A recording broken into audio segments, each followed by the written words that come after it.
I'm back, and I have two games to talk about. Pacers look great against good West teams. They smoked the Grizzlies. They handled the Clippers. Haliburton was great. Lots of role players stepped up, and two minor things, including McConnell's injury, that we have to talk about on this midday Monday Locked On Pacers podcast.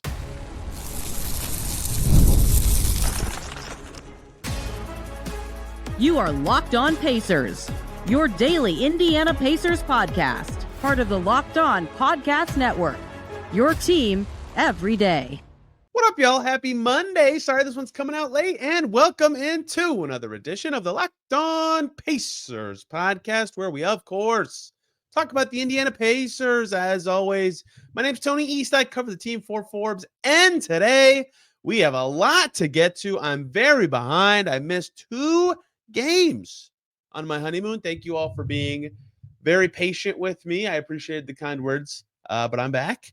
Officially, I have caught up on Pacers Grizzlies and Pacers Clippers. I genuinely feel bad missing days of this podcast because it's nice to be a part of people's days, but we'll catch up today. We're back on schedule tomorrow after Pacers Nuggets, and boy, do we have a lot of fun stuff to cover today. Two great performances from the Pacers against two pretty good teams. I think the Grizzlies are like a top 5 team in the league this year. Pacers just completely handled them. Nembhard was amazing. Myles Turner was great in that game. He has shown so much this month. This February has been the perfect Myles Turner resume builder for his free agency. And then the Clippers, they played them 3 days later, also an exceptional performance. Tyrese Haliburton looked great. TJ McConnell got hurt. We'll talk about that at the end. And they don't have Jahlil Okafor anymore. So much to get to. We'll go backwards chronologically because it's fresh on my brain. I just finished Pacers Clippers a few minutes ago. We'll start there. Then we'll go to the Grizzlies game and then some notes and important stuff at the end. Pacers Clippers, very, very fun game. Highlights everywhere. The top and tomahawk dunk was ridiculous. The Haliburton between the legs, lob to top and for a dunk was ridiculous. The Nembhard save it out of bounds, throw it full court to Haliburton, throw it up for a missed Siakam dunk would have been the play of the season for this team. That was chasing the O'Shea Brissett, Justin Anderson lore of highlights for this Pacers team. Regardless, they played exceptional basketball in this game against a very good Clippers defense. No Norm Powell and Kawhi made it a lot easier for the Pacers, but a lot of things struck me in this game. But I'm going to start with Tyrese Haliburton, who played very, very well in this game and in general had a very good weekend of play. But 29 and 12 is like the superstar level Haliburton stat line in his 30 minutes. He just did everything exceptional in this game. The Clippers changed up their coverage against him so much. They did deep drop. They went higher in the drop. They tried switching, even a few blitzes mixed in there, although very infrequently. He just carved them up in this game. It was so impressive the way he did it. 1 turnover on the way to doing all that, 3 steals. Like, he was just reading the game really well and really sharp all night in this one. You could tell it was going to be a thing for him early. He had a 3 very quick in this game to get going, and he doesn't take threes super early all that much. I think they've been trying to get him going earlier in games, and he just turned the corner and let him rip against this Clippers team, getting all the way to the rim, taking the space is what I put in my notes, right? And that is something that has been a discussion with him, is that he, to me, I've said this multiple times in this podcast, has been getting off the ball early on drives. And it's not bad to pass on drives. Haliburton's a good passer. His feel for the game is very strong, but it felt like to me he'd get to the elbow and have a little more space he could take before throwing a pass that would make it a little more open, and he would get off it too quick. And then when he did, the ball wouldn't come back to him. In this game, he took the space perfectly to either set his teammate up effectively or score himself. I thought that was very impressive. Of course, going 4 for 8 from Deed's going to make your night look good, but him getting deeper into the defense, continuing to probe and hitting the floaters and the threes made him look really terrific. And this is just a generic thing. This is a looking forward Tyrese Haliburton thing. Look, maybe it's just that they had a break. Maybe it's just they had a good game, so it's very easy to see him standing out. Maybe it's something else completely. But the third quarter in particular, he had 14 of his 29 in that quarter. He looked really fast to me, flying up the floor, burst on drives. I don't know if it's a break thing. I mean, he got banged up in the Grizzlies game and then was still playing, so who knows what it's health. But he looked really fast, and he had the joy and fun, and he just looked special, right? And like, that's what they need him to be for them to be at their absolute best. I'm not going to say that this is like some turning point game. It's one performance, but having that speed, that excitement, that burst from a player who relies on a lot of that stuff when they were superstar level for 2.5 months last season, was awesome to see. And I think it's good for the Pacers that he had it, and they'll hope that that can continue going forward. The rest of my takeaways from this game is the Pacers could have scored 130, didn't take shots in their last 2 possessions, scored 129 against the Clippers with a lot of great role player play in terms of capitalizing on Haliburton taking space to find their own spots. For example, Myles Turner in this game, 4 threes. He only made 1-2, but 4 threes, 2 step backs. He was really feeling it, but he did a good job taking space, drawing in the defense. He had 4 assists in this game, the second most of any starter. He was moving the ball really well and finding his spots. I thought when he's taking the early 2 step back threes, are you kidding me? He was feeling it. He was playing really well all weekend. His Grizzlies game will get a lot of praise in the second segment. I thought he was exceptional in this one. This was the best consecutive games, maybe of Aaron Nesmith's whole season, and the Clippers game was really good. He was very patient in finding his shots on his way to his 19 points. Like he was doing what he did last year when it felt like he was turning a corner as an offensive player, where it was catch from behind the 3-point line, shot fake, read what the defense does to react to that shot fake, and either dribble towards the rim or rotate it, swing on the perimeter, or just hitting the mid-range jumper that's now available if it's a bad closeout. And when those reads all click for him, and of course the shots go in, he looks really, really comfortable on offense. I thought that was there for him in this game. I thought this was a very, very good TJ McConnell game. Obviously, if you make every shot, it's very easy to say that in retrospect, but he hit 2 threes in these 2 games against Memphis and LA. He was getting to his spots in the lane and hitting those shots. He obviously got hurt, which is a major topic that we'll talk about later. But he looked really comfortable in this game. And he's another guy that, at his age, that I wonder if an all-star break could be really helpful for him, right? He had some great touch. And poor Bogdan Bogdanovic, man. I love Bogdan. I've talked about him on this podcast as a guy I thought the Pacers could trade for in the past, not anymore. He's not had a good year, but he could not hang guarding TJ McConnell in this game. He was doing his best, but the slithery little backup point guard just got there and got into the teeth and made his fadeaways, moved the ball fine. I really liked what TJ McConnell did in this game. And really both of these games, he looked more effective than he did entering the break. 7 assists against Memphis right there. If he can turn some sort of corner, and we'll see what his availability is going forward, that would be major for the Pacers. I thought he and Nesmith were both quite good. Obi Toppin, activity game. I mean, obviously, look, you get that tomahawk lefty in the first half. Are you kidding? That was close to like a stop the game level highlight. I knew it was coming too because I didn't watch it. I turned off post notifications on Twitter except for Dustin Dopirak, so I could see what's going on. And I have somebody who texts me during games, but I knew this one was coming because someone told me, hey, there's a crazy Toppin dunk in this game. But I was still like, whoa, what just happened? That was unbelievable. The way he turned the corner and punched that one.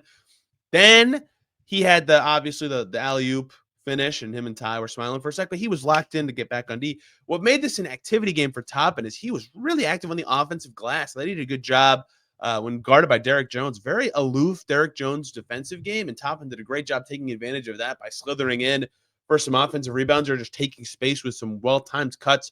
2 offensive boards on his way to 5 in total, 6 assists for Toppin. He made 5 shots in this game, and all 5 of those were his 2-point shots. He was 0 for 4 from deep. I thought he was very good inside the arc and very active in a way that put a lot of pressure on this Clippers defense and allowed the Pacers to keep their offense humming, even when their bench group was on the game. And I thought this was a good defensive game for the Pacers to close this out. Siakam was just okay. Like, he had 12 boards, but not an exceptional scoring night for him. Nembhard was decently good in this game. Mathurin was quieter than he has been of late. Like, this could have been just like, oh, these role players did great, but they still lost kind of game. But they were great on defense. Zubac had an okay offensive night. James Harden had 31 points. No one else on the Clippers really could do much of anything. And again, they were without 2 of their better offensive players in Norm Powell and Kawhi Leonard. But James Harden was 6 for 13 from deep, and some of those were tough threes. Obviously, James Harden step back. Like, he's great at this shot. It's not a shock to see him make it. But if he goes 3, if he makes 3 of those, which given the degree of difficulty would not have been that insane, then the Clippers only score 102. I thought the Pacers defense was very good, and those hard and tough threes were the only thing keeping this game close and not a blowout for a long time. So great game from some role players, especially the second unit. Awesome Tyrese Haliburton game, controlling everything on the offensive end. Really solid defense, really connected play. That is how the Pacers got a win that they didn't necessarily need, but to sweep the Clippers this year is pretty impressive. They're a good team. They're in playoff position in the West, and the first Clippers game was totally insane and chaotic and one of the wildest NBA games I've ever seen in terms of the way the runs shook out. But this one was much more just like, hey, we're better than you, and we're going to control the game, and that's what we do, right? That's how the Pacers came out and played, and I thought that was very impressive, and I thought it was a great follow-up from a very similarly good outing against Memphis, which is where we should go next.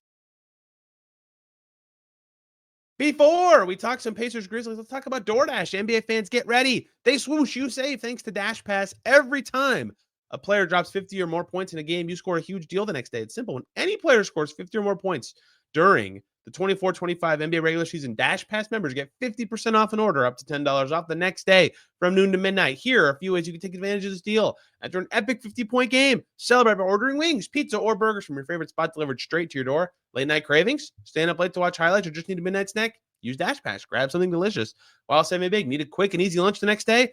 Dash Pass. You get your favorite meals with $0 delivery fees and reduced service fees. Plus, now you even save with this exclusive offer. Planning to catch the next game? Order your go-to snacks and meals at a discount. Get ready for more high-scoring action. Sign up for Dash Pass and be ready to save when any player scores 50 or more in a game. Dash Pass members get 50% off an order the next day, up to $10 off. Just use that promo code NBA50 from noon to midnight after a 50-point game on eligible orders at participating merchants. Must have an active Dash Pass account. Terms apply. Visit DoorDash to learn more. Back here on Locked On Pacers, thanks for making us your first listen today and every single day. Make your second listen Locked On Clippers. Good to have Darian back. Or Locked On Grizz. We'll talk about the Grizzlies here in a second. I'm sure they'll have great thoughts about these games, and then specifically in Locked On Grizzlies. A 50-point quarter for the Pacers last Thursday. I know this game is old news to many of you, but it's new news to me. I just finished watching it this morning at the airport in Honolulu. Good to be back. I took a red-eye home, so I am very tired, if you can't tell by my voice, and I'm going to be exhausted by the end of Pacers Nuggets, but that's okay. It's good to be home. Let's talk Pacers Grizz. That was fun. That was a fun game. Lots of interesting little pockets of style clash in this one. I love watching the Grizzlies play this year. Some standout things to me. Look, obviously you score 50 points in a quarter. That's got to be your lead, right? That was everything for the Pacers in this game. First quarter, Grizzlies win it. Third quarter, Grizzlies win it. Fourth quarter, a narrow Pacers win in an already decided game. Second quarter, 50-26. Dominant stuff from the Pacers in that frame where they could really do no wrong. And it was funny because I knew this one was coming. I watched the first half on the beach, and it just was amazing to see how easy and simple it was. But what I didn't know, I already knew they scored 50. I have my people who tell me important things that happen in these games I miss, and they said, hey, 50-point second quarter, be ready for that. And I was, but I didn't realize they did not score for the first 80 seconds of the quarter. So really they scored 50 points in 10 minutes and 40 seconds, basically 10 and a half minutes. What? They had 3 points in the first 2 minutes of the quarter. They had 7 points in the first 3:20. I kept thinking, when does this all happen? And then they just exploded for the next, 8-9 minutes where they just, everything the Pacers did in that quarter worked. And it wasn't like look, the percentages, it was outlier shooting in that way, but it wasn't like they were making crazy hard shots or anything. 16 for 23, 7 for 12 from deep. So they missed 7 shots. They made all their free throws. That was a big part of it. To me, what stood out is it was just easy, simple basketball. And it's so, if you could play like that every quarter, you would as an NBA team. Duh. But the Pacers played exactly how they hoped, right? A screen, one pass away, easy pass, three-pointer. Pick and pop, wide open Myles Turner. One pass to the open man, one dribble shot. Over and over and over. It was just like simple stuff that this is kind of an indictment on the Grizzlies just not being awake that quarter in a way, but the Pacers totally took advantage. They didn't have to run complicated sets. They didn't have to get out in transition all the time. They didn't have to have an outlier, Tyrese Haliburton, going crazy for 2.5 minutes. They just played routine basketball, found open spots, and took advantage. And I thought that was so impressive. I talked about this with Tyrese Haliburton against the Clippers, how they did a really good job finding space, how he did, I thought Bennedict, Mathurin, and Myles Turner did a good job of that in the second quarter. Turner made 5 shots on his way to 15 points. Tyrese Haliburton was great as well. He had 10. And then Bennedict Mathurin, he was playing well early in the frame. He was moving the ball well. They were just probing, finding ways to get into the defense, make them think, move the ball, boom, boom. And a really clean Tyrese Haliburton quarter and really a full game for him. I mean, his stats didn't really pop. That second quarter was most of his stats. He had 10 points and 3 assists in the second quarter. And for the game, he finished with 22 and 9, right? A lot of his stats came in that frame, but he was very good, I thought. And that second quarter really highlighted a lot of what he can be at his best. And it led to the Pacers win. That was the quarter that got it done. So much more to get to from this game. I'm recovering here on this recording because my computer just blue screened for some reason. So 2 players that I really wanted to talk about after watching this one that I thought, man, I can't believe I didn't see as much buzz about them on the internet after it. Andrew Nembhard was so good in this game on both ends of the floor. He was 4 for 9 for 11 points, 3 boards, 4 assists, 2 steals. That doesn't look exceptional. His defense was amazing, and his offense was very composed in this one. First possession of the game, the entire game.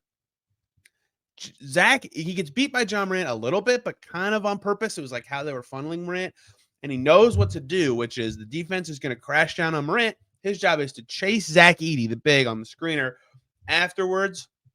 So if the pass comes, he can get the steal or nosy his way in and force him to slow down before another person comes over. And he got the steal on the first possession. And that kind of nosiness continued all night. Obviously, he had the steal on Morant early to have that bucket where he faked and Morant flew by him. And that was awesome. And his defense on Ja was amazing. Ja goes 4 for 15 in this game with 5 turnovers. The Grizzlies lost his minutes by 11 in a 14-point loss. I mean, Nembhard was awesome on him in this game. And I thought that was a huge factor in this one going the Pacers' way because, I mean, if John Morant gets going, that's how they just beat the Magic a couple nights ago. And he was awesome in their first quarter, their following game. When Morant gets going, it's really hard to beat the Grizzlies. 6 minutes and 45 seconds was how long Andrew Nembhard was on Morant. Nobody else guarded Ja for more than a minute and 24 seconds. And in those minutes, John Morant 1 for 8 with 4 turnovers, 3 assists. So he had a negative assist to turnover ratio and went 1 for 8 guarded by Andrew Nembhard. I mean, that is exceptional stuff. Just exceptional. And of course, his offensive impact was solid enough as usual. He was terrific in this game. The matchup data said he was great. The numbers said he was great. I thought it was just fantastic the way he played. I also thought Myles Turner was terrific in this game and did not get enough buzz for the way he played. 6 for 17 sells him totally short. Totally short. He missed 5 twos, going 3 for 8 inside the arc. That's not great. He went 3 for 9 from deep. That's not great. But he was amazing on the defensive end in this game. One of his best defensive games maybe of the whole season. 7 blocks, obviously is 7 blocks. 10 boards in this game against a team that has some size in Edey and has some size with a 4 in Jaren Jackson and comes in with Aldama and Brandon Clark kick. You gotta get those boards, and he did a really good job there. And the 7 blocks was huge against the Memphis team that really, once it gets to the rim, they don't have great shooting, right? They were 12 for 39 from deep, 31% from long range. Or the Grizzlies in this one. You got to clean up at the rim, and you got to cut off the drives. And Turner did a wonderful job both. He was really effective in the first half, I thought, finding his spots on the defensive end, or excuse me, on the offensive end of the floor, which was important too. Like Jaren's a really great defensive player, but Edey can't really chase, right? He doesn't want to stretch out like that, and that's how Turner's going to get up a bunch of threes. 5 for 10 in the first half, 7 3-point attempts in that half. He was the Pacers' leading scorer with 15 at halftime. And like, if Edey's not going to guard you out there, yeah, chase him out, get that size away from the rim, and use your shooting, use your speed to your advantage. He did a great job of that. And so I think he did a good job, like I mentioned in the Clippers game, finding his space in that first half. And in the second half, I thought he found his space, air quotes, on defense. He wasn't scoring at all. He was 1 for 7 from the field, but all 7 of his blocks were in the second half, 7 rebounds in the second half. In that half, Edey 1 for 3, Jaren Jackson 2 for 6. A lot of usual rim attackers for the Grizzlies had a tough half. They shot 36.7% as a team in that half. He had more rebounds than the Grizzlies had. Offensive rebounds, he did a good job cleaning up on the defensive end. Plus 14 was Myles Turner in the second half of this game. Nobody else higher than plus 6 for the Pacers. He was exceptional in that half as being a stabilizer, playing well on both ends. Really, really great play in the fourth quarter. And this game looked like a blowout. Like the Pacers had that awesome quarter, but it got hairy. It got to 4 And they had some nice plays go their way. A sequence where the Grizzlies missed 2 just easy bunnies, and then the Pacers get fouled on a 3. I mean, offense was not so simple in the second half, but Myles Turner got it done. Andrew Nembhard's defense got it done. Ben Mathurin with a huge play in the fourth quarter to beat Defensive Player of the Year contender Jaren Jackson to get to the rim. He was pretty good in this game. I thought the Pacers just played really great in their 2 games that I unfortunately was not able to watch at the same time as the rest of you, but impressive work by the Pacers to beat 2 good West teams and continue their surge in the standings. They're creating separation from the play-in tournament. They got work to do to cement where their seed's going to be, who they're going to be playing in the first round, if they can get home court, all that kind of stuff. But cleaning up against Memphis and LA at home is a good way to do that. And they'll do it now with the tweaked roster and maybe a different rotation. TJ McConnell got hurt against the Clippers. Jahlil Okafor is done for now. We'll see what's to come of that. So much more to get to close out today's Locked On Pacers. Before we do that, though, we need to talk about FanDuel. When the game tips off, the NBA action is just getting started, and there's no better place to get in on it than on FanDuel. They are America's #1 sportsbook. With FanDuel, you can place live bets throughout the game. So even if you miss the opening tip-off or want to bet on a fourth quarter comeback, you can stay in the action. And if you're looking for a bigger payout, you can even combine your live bets into a same-game parlay. You can use their live betting features. Keeps every moment of the game exciting. Backing a team for a late-game rally or picking a player to hit a clutch 3. Never feel like you miss your chance. Plus, the app is easy to use, and when you win, you get paid instantly right now. New FanDuel customers can get $150 in bonus bets if your first $5 bet wins. Just visit FanDuel.com to join today. That's FanDuel.com for your shot at $150 in bonus bets. Make every moment more with FanDuel, the official sports betting partner of the NBA. We are back here on Locked On Pacers. Thanks for making us your first listen today and every single day. Good to be back. Make Locked On NBA your second listen for the latest and greatest around the association. And I will be on there Tuesday night we'll record with Wes Goldberg, talking about the latest and greatest and all the games from Tuesday night in the NBA. Good to be back doing that as well. I missed a lot of NBA games this past week, and I am looking forward to diving back in head first. 2 things of note that will probably be brought up on this very podcast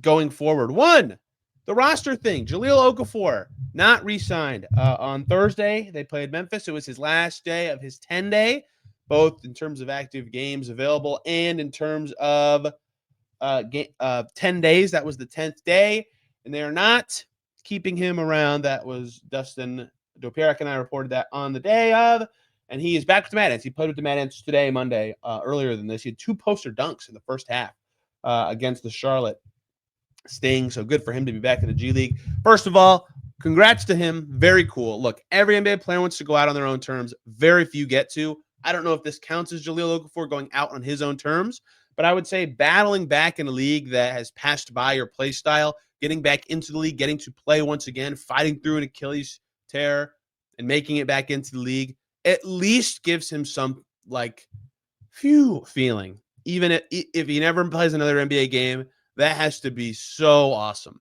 That just has to be an awesome feeling. Didn't do a ton with the Pacers, only got into 1 game.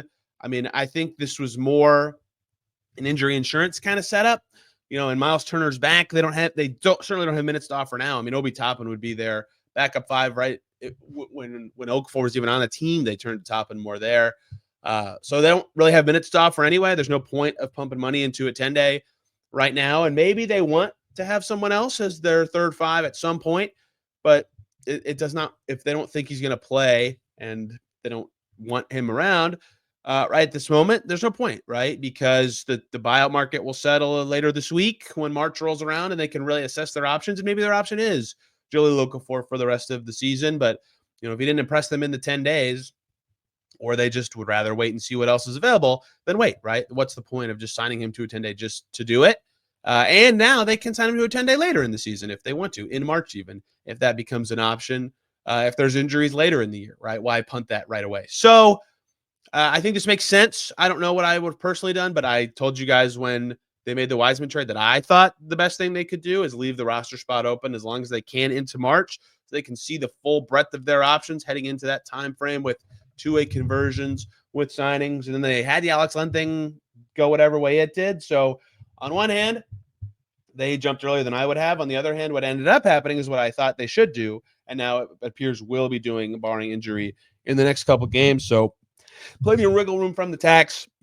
They can still sign anybody. They could still convert Freeman. Lots they could do. If you want to listen to all the stuff they could do for the rest of the season, I did a podcast on that last week that was pre-recorded about the moves they can still make, but this isn't totally stunning to me. Once Turner got healthy, they didn't really need immediately that third center. They still should have that depth ready to go. Come playoff time, they could sign that player on the last day of the season, right? It's not like they have to do it right now.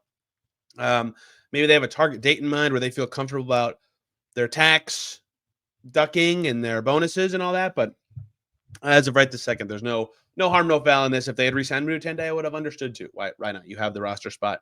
The other thing that happened in these last two games against the Clippers, fourth quarter, about 5 minutes ago, TJ McConnell lands on a Clippers player, rolls the ankle. Ouch. Him and James Harden got hurt on the same play. Oof, that hurts. That's tough. Looked rough.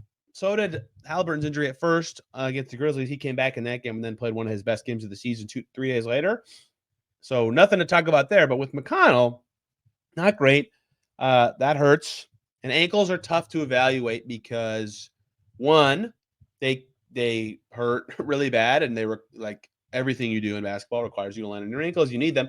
Two, they often swell a lot the next day. So it's really hard to assess the first day versus the second day where an injury is. So even if things were trending well for him after the Grizzlies game, that does not signal anything about his long-term outlook or where he'll be on the floor, what his minutes could look like, anything like that.